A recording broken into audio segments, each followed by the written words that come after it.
दर्शक बंधु पुणी थे नुआ भिडियो आपको स्वागत जनाऊँ। दर्शक बंधु आसंता काली राज्य में नुआ जीएसटी लागू होगा जाऊँगी जीएसटी 2.0।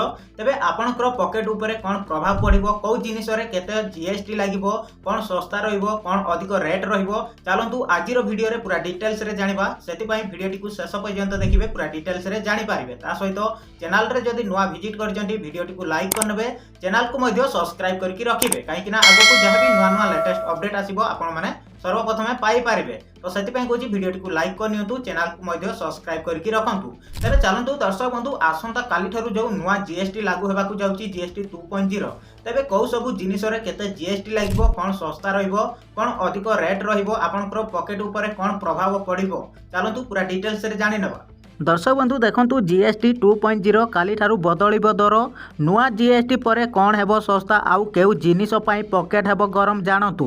तेबे कौन रहिछि अपडेट चलंतु पूरा डिटेल्स रे जानिबा। सेतिपई भिडियोटी को शेष पर्यंत देखिबे, पूरा डिटेल्स रे जानि पारिबे। दर्शक बंधु देखंतु आसंता काली ठारू राज्य रे लागू हेबाकु जाउछि नुआ जीएसटी रो हार सेप्टेम्बर 22 तारिख रु एहा कार्यकारी हेबो। एही परिवर्तन शहरी परिवार मानक बजेट को प्रभावित करिवो। अनेक सामग्री एवं सेवा सस्ता हेबो, जेतेबेले अन्य गुड़िकर मूल्य वृद्धि पाइब। आसंतु जानिबा जीएसटी 2.0 आपणक दैनंदिन जीवन को किपरि प्रभावित करिवो। तेबे दर्शक बंधु चलंतु पूरा संपूर्ण अपडेट को जानि नेबा। कौ जिनिस रे केते जीएसटी लागिवो पूरा डिटेल्स रे जानि पारिबे।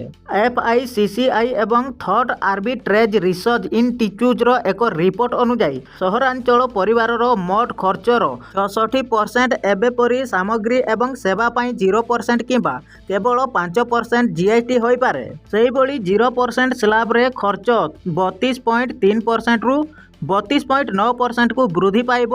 5% स्लैब रे खर्च अंश 18.2% रु 33.3% को वृद्धि पाइब। सेही बड़ी 12% स्लैब को संपूर्ण उच्छेद करा जायछि।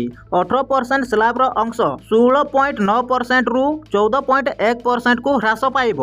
सेही 28% एवं तदुद टिकेट परिमाणर सामग्री अंश 0.2% को ह्रास पाइब। तापर देखंतु दर्शक बंधु एबे सस्ता हेबो सैलून जिम। सबुठारु बड़ आसक्ति दैनंदिनक सेवा उपरे मिलिबो। सैलून शॉप जिम भली सेवा गुड़िक एबे 18% बदल रे केवल 5% जीएसटी लागू करिवो।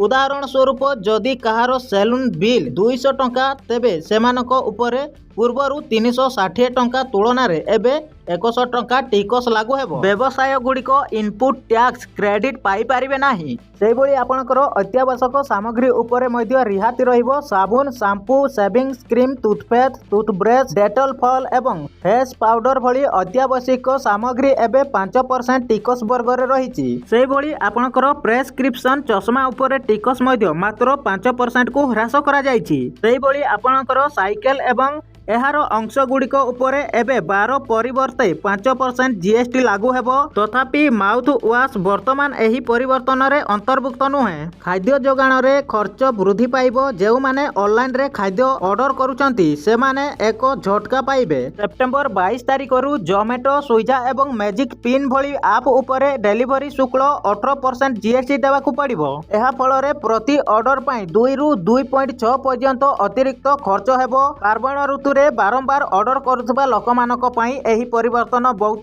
कष्ट देव। नूतन जीएसटी हार सहरांचल परिवार गुड़िक व्यक्तिगत जंत्र एवं अत्यावश्यकीय सामग्री संचय करिबारे सहाय्य करिवो। एही भली सैलून, जिम एवं जग भली सेवा गुड़िक मध्य आशास्ति मिलिबो। तथापि जदि आपण ऑनलाइन रे बारंबार खाद्य ऑर्डर करंती तेबे आपणकू पूर्व अपेक्षा अधिक डेलीवरी शुल्क देबाकू पड़िबो। दर्शक बंधु जानि पारिले जे कोन थिला अपडेट टी आसंता काली ठारू नूतन जीएसटी 2.0 लागू हेबाकू जाउची। एही सब जिनिस उपरे केते जीएसटी लागिवो आपण माने जानि पारिले। तो वीडियो केमिति लागिला निहाती कमेंट बॉक्स रे कमेंट करिवे। चैनल रे जदि नुआ आइचंती वीडियोटी को लाइक करनेबे, चैनल को मध्य सब्सक्राइब करके रखिबे। को जहाँ भी नुआ नुआ लेटेस्ट अपडेट आसीबो आपण माने सर्वप्रथमे पाई पारिबे।